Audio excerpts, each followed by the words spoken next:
3, 2, 1. Day breaks, mind aches. I'll be running when my feet hit the ground. Welcome to From One Mom to Another with Cindy Anderson. I subscribe to the belief that women need women. As a mother of 7, she is versed in all aspects of the triumphs, joys, and challenges of parenting. Tap into your own strengths and trust that you are the best mother your children ever had. And Give yourself some credit. take some time to breathe. You are doing better than you think. Now here's Cindy. You are all doing better than you think. Welcome, everybody, to another episode From One Mom to Another. I am Cindy Anderson, author of One Mom to Another. Be kind to yourself, embrace the good, find joy in the everyday. I am really excited about this episode. Stephanie is with me, and that always makes me happy. Also, my cute granddaughter, Hannah Taylor, is with me. Hannah is our oldest granddaughter, Melanie's only daughter, and I guess I should say Melanie is our oldest daughter. And this is something that Hanny and I have in common. We are the only girls around a bunch of brothers. Hanny just finished her freshman year at college, and she is visiting with us before she leaves to serve a mission for our church. So I'm really excited to have her and be back with Stephanie. The topic for tonight is you can teach your children how to succeed if you first teach them how to fail. Failure is sometimes one of those words we don't like to hear our kids say. We don't like our kids to feel bad about themselves. We work really hard to help them feel good about themselves. So that just seems a little counterintuitive, but actually failing can teach some great lessons that will help them throughout their life. Margarita Tarkovsky wrote an article called 10 Tips for Raising Resilient Kids. And she said, a parent's responsibility to their children isn't to be there all the time. It is to teach them to handle uncertainty and to problem solve. One of the ways we can do this is to teach our children to problem solve through their failures. So let's first talk about how failing can help us learn more about ourselves. I like when you said a parent's job is to help a child handle uncertainty. And I feel like there's no better example of feeling uncertain is when you fail at something. Mm-hmm. Things you thought you knew about yourself or what you wanted now aren't going to pan out. So it was my 8th grade year of middle school, and I had auditioned for a school play, and it was a really big deal. And I had been told my whole, 13, 14 years of life that I was a good actress, and I just really thought this about myself. And I tried out for this play, and I got all the way to the end, only to be told I didn't make it. And I was just, shocked. And the director said, but he would like for me to be the student director. And at first I was a little bit prideful, and I thought, no, I want a part. Like I want to be a student director. And one of the other teachers said, well, your choice is either to be a student director and be involved in the play or not and have nothing to do with the play. So I kind of swallowed my pride and took on being a student director. I threw my heart into it. I tried really hard. Well, kind of concurrently, I tried out for track, and I had made the track team 6th grade year, 7th grade year, and then I didn't make it 8th grade year. And my coach kind of said, hey, I want you to be an assistant coach, and you can just practice with the team. And at first I was really embarrassed, and I just felt like I had failed because I didn't make the team. But I really threw my heart into like being an amazing assistant coach, and I threw my heart into practice. I practiced like I would have practiced if I had made the team. And to the point then by the end of the track season, I was running on the team with everybody else, in actual meets and competing. But what I actually learned about myself from those failures was that I actually have a lot of natural talent and a lot of natural strengths that lend themselves to being in charge, to leading, to being a leader that I didn't know that I had. I really, really enjoyed being a student director, assistant coach, and helping to kind of run the behind the scene things and being in charge and taking that responsibility. So through that quote unquote failure, I learned things about myself that kind of propelled future choices throughout the rest of high school, college, becoming a mother.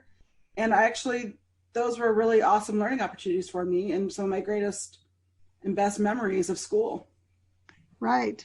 And if you had taken the tact of, well, I didn't get what I wanted, so I'm just not going to go, Right. then you would never have learned those lessons. And I think it's important to help our children see that good can come out of, and unexpected successes and realizations can come out of doing something in a different way than you thought it was going to be. And what failure really just means is another opportunity.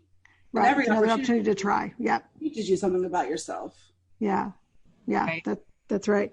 Also, too, I think failure gives us a chance to try something different. For sure. I kind of just wanted to speak to that a little bit and speak to failure, or what I thought at the time was a huge failure for me. It was, I mean, right after I graduated high school and applying for colleges and everything, my very first choice was Brigham Young University in Hawaii, and it was my dream to go there. It was pretty hard to get in. I mean, you had to write 6+ essays and have a good ACT and do all these things. My second choice was Brigham Young University in Provo, and it was similar credentials to get in. I had worked really hard to get my ACT up, and I spent countless hours with my grandma. You might know her. She wrote a book.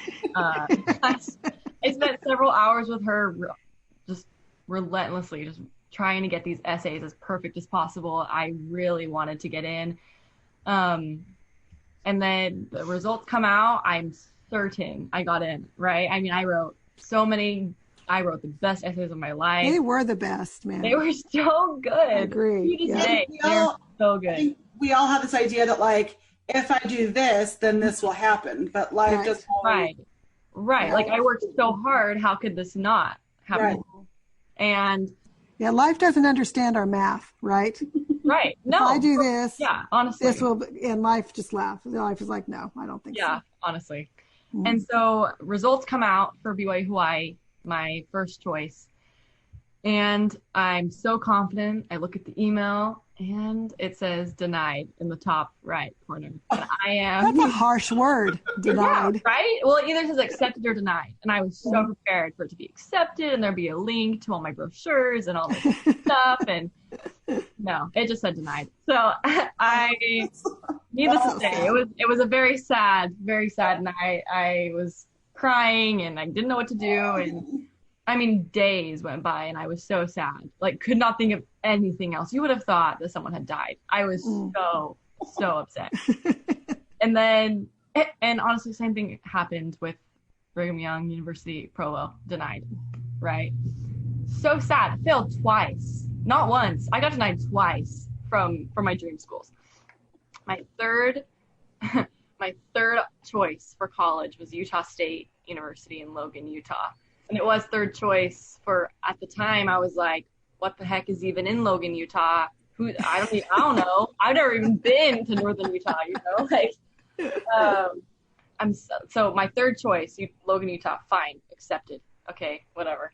I'm so angry that this is now the school that I'm going to. I'm applying for housing, like, begrudgingly. Like, I'm just, like, so upset about it. I go to Logan. You didn't even really have a place to stay until the very. No, exactly, because I thought dorms. I was going to BYU, and so everything was full. Female housing was full. It was a mess. I couldn't apply for classes anymore. Like, my time had passed, right? Mm. So I'm doing it all backwards and trying to make it work somehow, and it's just not. And so to the best of my ability, I get some housing. I get up there somehow. I apply for a few classes, all this stuff. I move in. And for the first few weeks, it was really, really hard. It was really hard not to think of the schools I didn't get into and the things that I did that didn't work out the way the hardest I worked in a very long time didn't pan out for me. Mm-hmm. And I was so confused as to how I did all the work and I did all the steps. I did everything right to the best of my ability, and it didn't work. And today, everyone will tell you, where's Hannah's favorite place? It's Logan, Utah. Because I found my best friends in my stats 1040 class. And we're moving into a house together when I come back from my mission. Like I can't imagine myself anywhere else with anyone else doing anything else. And I know that this is where I'm supposed to be. It just took a second to get there. Took a few failures, or what I thought at the time were failures. Now I just realized that they were actually stepping stones to get me where I needed to be. Yeah, and I think, the resilience that it took to pick yourself back up and say, okay, life has not worked out as I planned it, and so now what am I going to do? And I remember you scrambling around trying to find a place to live and scrambling around for those classes, and determined that you were going to make the best of it, and you did, and you got all these wonderful things that came from it. And I think it also teaches not to be afraid of failure when something doesn't work out. And Hanny, you made a comment jokingly that you would have thought someone had died, but I think it's hard for our kids, hard for anybody, but hard to teach our kids is that loss of something is a grief. When you have a hope or a dream, you are grieving the loss of that. And I think, Mom, you're right. Like teaching our kids to rise above that, to embrace it, to process it, and then to move forward. But builds that resilience of processing the grief, but then realizing I can still do something really good with this situation. Right. Yeah. Yeah, and so much good has come from it. And isn't it interesting too, as we come back from failure, as we, make the best of a situation or adapt to a new life situation, we often say that was the way it should have gone. These are the things I learned about myself. And this situation, for example, in Logan, you didn't have the beaches of Hawaii, but you got a lot more. You got a lot more. Yeah. And you learn so much more about yourself, and you learn that life can knock you down a little bit, and you really can get up. And that will help, every time, because it's not the last time that life is going to be different than what you planned. Exactly. I feel like there's a Batman quote, right? You guys know what I'm talking about? In the Batman Begins, when Bruce Wayne's father picks him up. I guess Bruce is a little lad, fell and tripped. Yeah. And Bruce's dad picks him up and he's like, why do we fall? So we can teach ourselves how to get back up again. Yeah. I quote that all the time to my kids. And I feel like I sound so wise when I say it, but I really can't take credit for it. But I think it's so true that we have these moments where we fall so that we learn to pick ourselves back up again. It's an important skill to help our children learn. And they don't learn if we pick them up, if we make the failure better. Right. If we go make things right so that they can have things the way that they wanted to. If I'd gone down and talked to the director and sure you got a part. Yeah, get a part. I wouldn't have realized that I kind of like being a boss pants. Yeah. Yeah. Like I don't. Yeah. I really enjoy it. And so, and it's a skill. It's a life skill that will serve us and serve our children their whole life. I mean, it really is an important thing. The second way that we can help our children learn to succeed by failing is to teach them that winning or losing, we must be graceful at both. I mean, we all like to win. I mean, everybody likes to win. Well, yeah, I mean, it's like every sibling rite of passage, right, is to like outdo the other sibling. Like, right.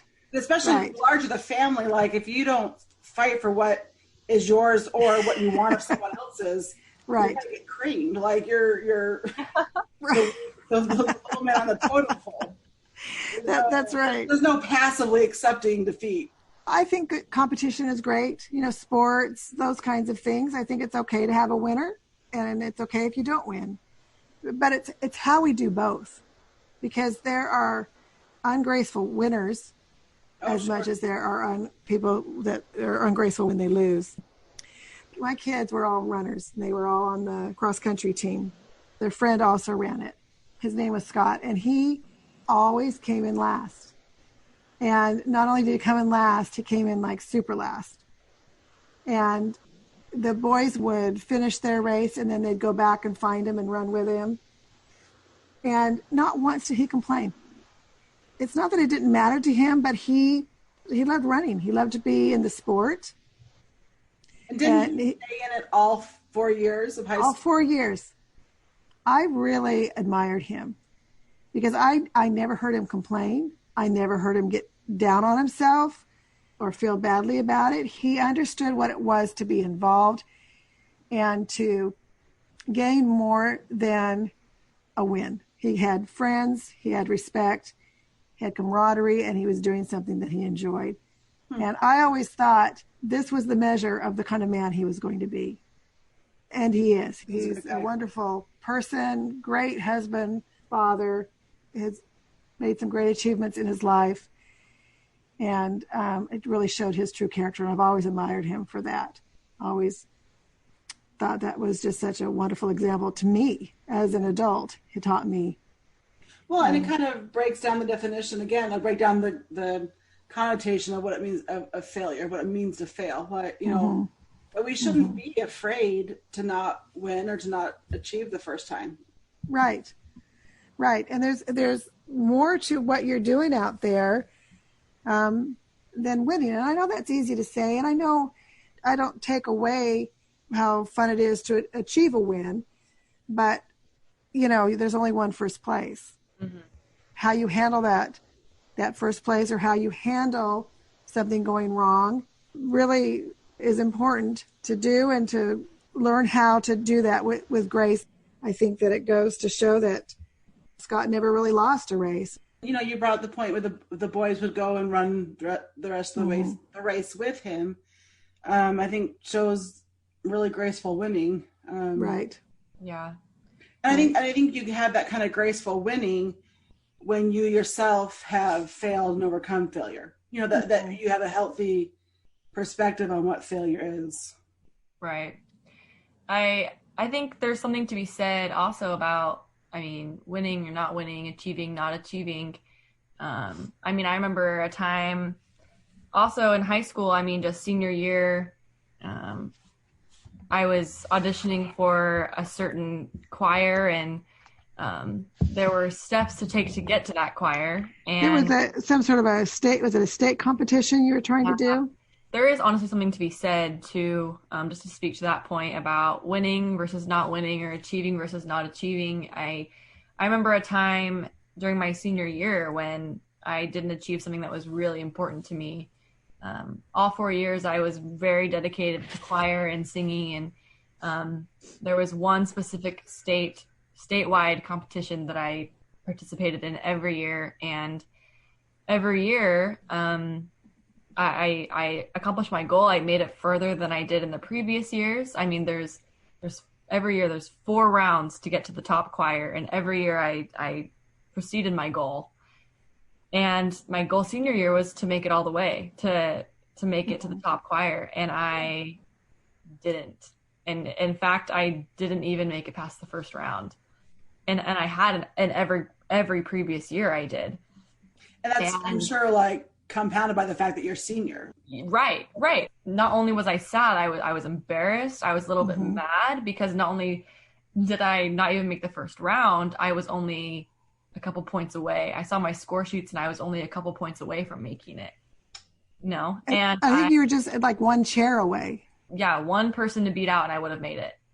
And I was so sad. I remember we had a 2-hour bus ride home and I cried the whole way. When we got back to the high school where my car was, I got in the car and I raced to my grandma's house, and me and my grandma and Pugga ate cheesecake for the rest of the night. It turned into a best thing ever. Anyways, and so sorry, is there a sad part of the story? Yeah, right? No, it didn't get there. That was fun, and I remember, and it was your birthday.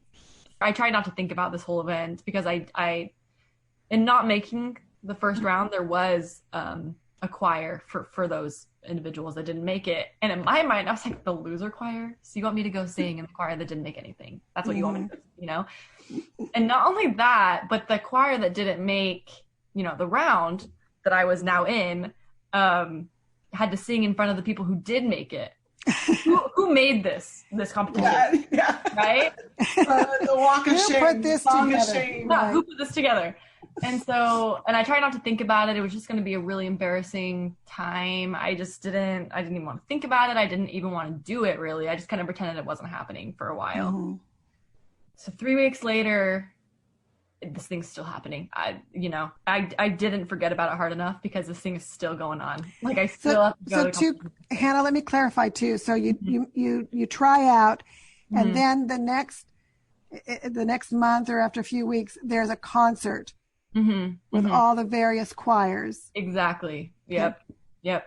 And so, the day is coming. It's on a Saturday, and it's the Friday before, and I just don't want to do it so bad. And I confessed that to my choir director at the time, and I'm just a mess. I don't want to do it. I'm trying to think of every excuse in the world not to go, And my choir teacher told me that she was proud of me, that she doesn't think any less of me, and that she knows I can do it. How did you feel when she said that to you?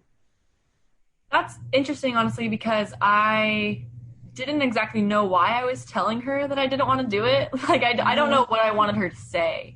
She couldn't have changed anything, right? Because she couldn't change anything. She couldn't do anything. And you didn't ask her to change anything. No. But I don't know what I needed from her.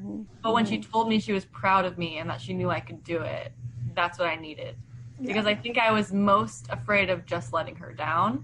And that I had disappointed her in some way. We're going to hear the rest of this story, but I just think that is a really important point.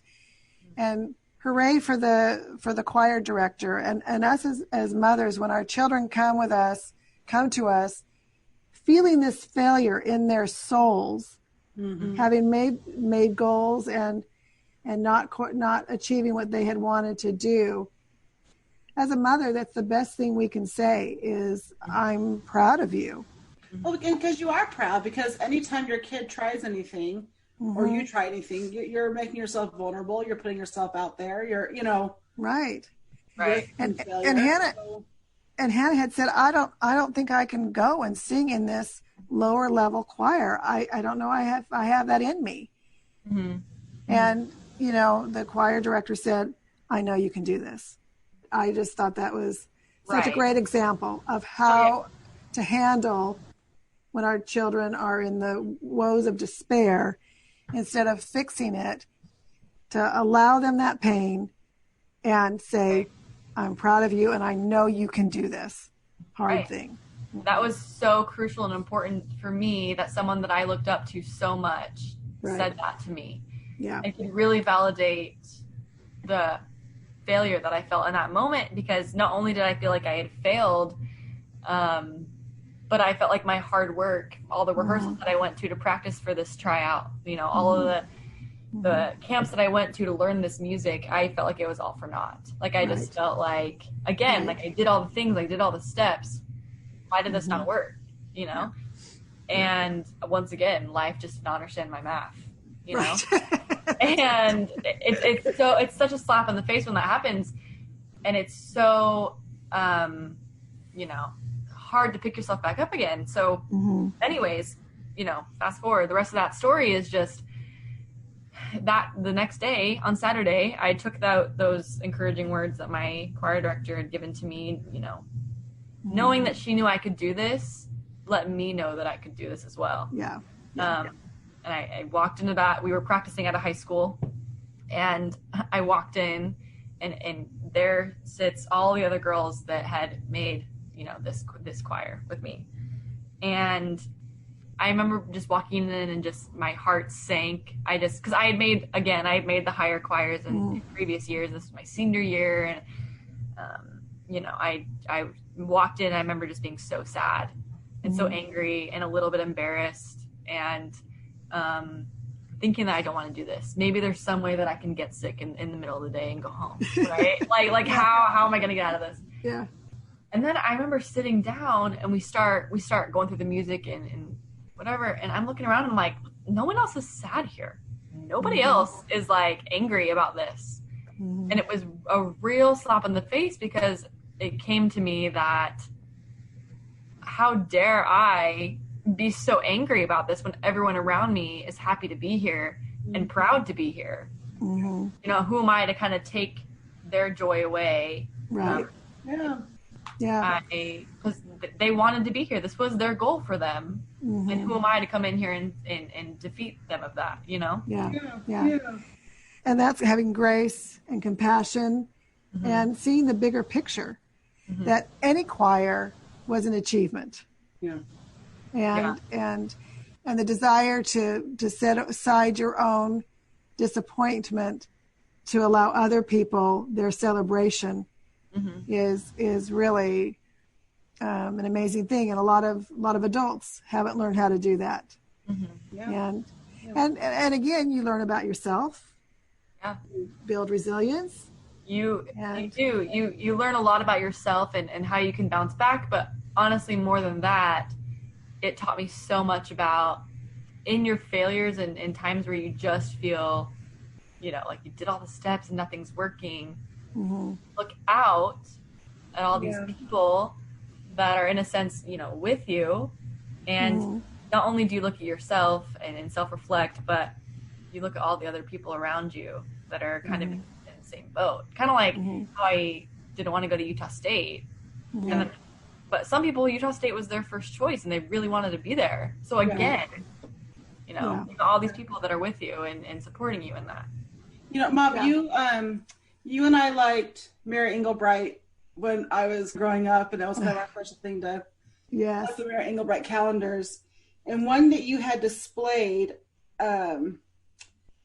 was the quote, "Bloom where you're planted." And it was this cute picture that went with it. But that phrase, that "bloom where you're planted," or Hannah, your story reminds me so much of that. Or, you know, going to Utah State, you know, part of our journey in life is to do the best with whatever it is we're given or where we're put, and thriving.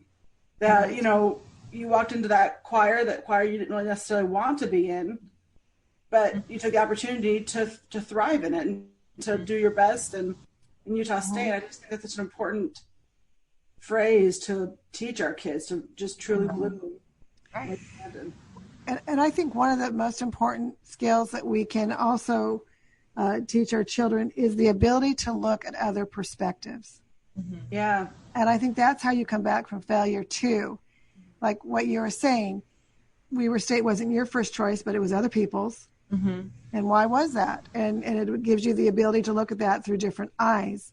You know, Stephanie with the play and the track meet, she was able to look at a different perspective. And the same thing with your choir. There were people there that had achieved that goal and were excited and happy to be there and able to turn around and say, you know what, there's a different way to look at this than the way I'm looking at it. Right. And it's kind of interesting because from that comes gratitude for something that you never thought you were going to be grateful for. Exactly. I feel like a really important resolution to that story is that we did perform that night, and it was really, really awesome. There's something to be said about a bunch of girls singing together. Like it was really awesome. And not only that, but being in that choir, I pretty much had no fear. Right. And so they had a solo in one of the songs that you had to learn that day, audition that day, and maybe you would get it, maybe you wouldn't. And I pretty much had no fear. If I was in the higher choir, I probably wouldn't have auditioned for it. But being in this choir, I auditioned for it. You know, I didn't really care if I got it or not. I got it. And then that night, singing in front of the higher choir, and all my friends were in it, all my friends were watching me sing in this choir, and all of a sudden I didn't feel embarrassed anymore. I wasn't mad anymore, because I had worked so hard, and I was so proud of it now. I was so proud of like what we learned and what I did and all this stuff, and I sang the solo and it went so great. It went and then really afterwards, all my friends came up to me and were congratulating me, and to my surprise, I mean, none of them came up to me and said, "Oh my gosh, you were in that choir, how embarrassing." You know, it was like, no, they just recognize like you and your efforts and your talent. Right. And I guess in my head I was like, oh, everyone's gonna see that I failed. Everyone's gonna see that I didn't make it as far. But no one said that to me. Everyone just congratulated me and was very, very supportive, and it was it's a great story. And then afterwards, me and Grandma and Pugga got Mediterranean food. It was That's awesome. right, we did. Yeah. I don't hear anything bad in the story. Oh, yeah. I mean, Oh, and the songs that choir sang were so pretty, and good, your solo was great. And changing that perspective, you were able to tap down into what really feeds your soul, and that is music. Mm-hmm. And the celebration of and Mediterranean food, right? The celebration of music and Mediterranean food. Exactly. And it was a fun night and a wonderful experience. It is a universal truth. Life rarely turns out like we planned it. Failures, unexpected circumstances, and change are a part of life. We also know that disappointment has to run its course. And as mothers, we can help our children through those changes, understanding their emotions, teach them how to seek alternative plans, and recognize the success that comes from those efforts. But again, like I said, it is a process. It's not something that happens overnight. Sometimes it takes days, sometimes it takes weeks, sometimes it takes months for our children to kind of get through that process. Making this one of those things that we teach our children that takes patience and an eye on the long game. The results of our efforts will help our children develop resilience and thrive in a world of change. And I would just say and encourage you, as always, do your best, follow your intuition. Nobody knows your children better than you. And remember, you are doing better than you think. Thanks so much for listening to this podcast and others at webtalkradio.net or my website, onemomtoanother.com. Either place, you can find a link for my book, One Mom to Another, where I discuss this topic and others. I need some hard